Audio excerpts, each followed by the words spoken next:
Hey everyone, this is Peter from TalkAndroid. Today we have something novel for the channel, a brand new smartphone from Samsung. It's the Galaxy Z Fold8 Ultra, and we've got it here to unbox. Look at this. Off the bat, we've got a nice slim box. Samsung doesn't include chargers, well, they haven't for a good while now, which makes it nice and slim.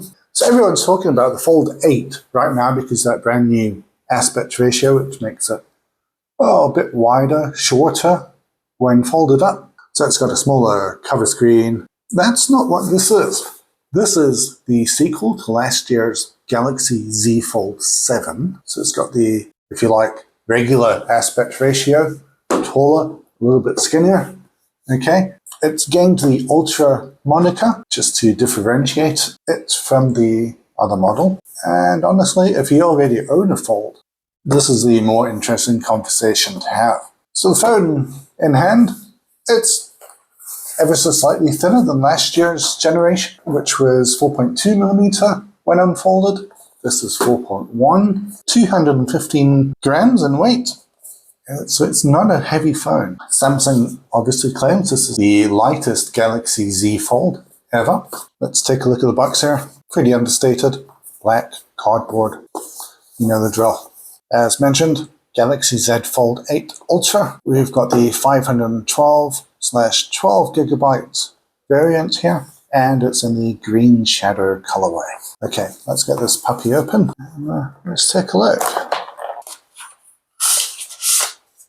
And that's pretty much it.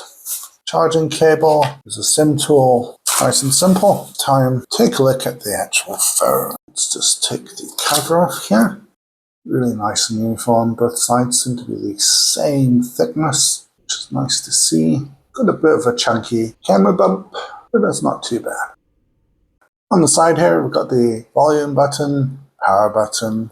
Thankfully, no other button. And that means there are no silly little action or touch buttons or Bixby buttons or anything like that. Pricing. The Fold8 Ultra starts off at just under $2,100 in the US, and that's for the 256GB version. So that's about $100 more than last year's Fold7. It does mean that the Fold8 Ultra creeps above that psychological threshold of $1,999. In the UK, it starts off at £1,700 for the same configuration. That works out to about $100 to $200 more than last year's Fold7. So let's take a good look at the phone. For the moment, we're going to live with it for a little while and find out all about its quirks and what it does right and what we'd like it to do better. This has been Peter from TalkAndroid, unboxing the shiny new Galaxy Z Fold8 Ultra, and keep it locked to the channel. We've got more coming. Bye-bye.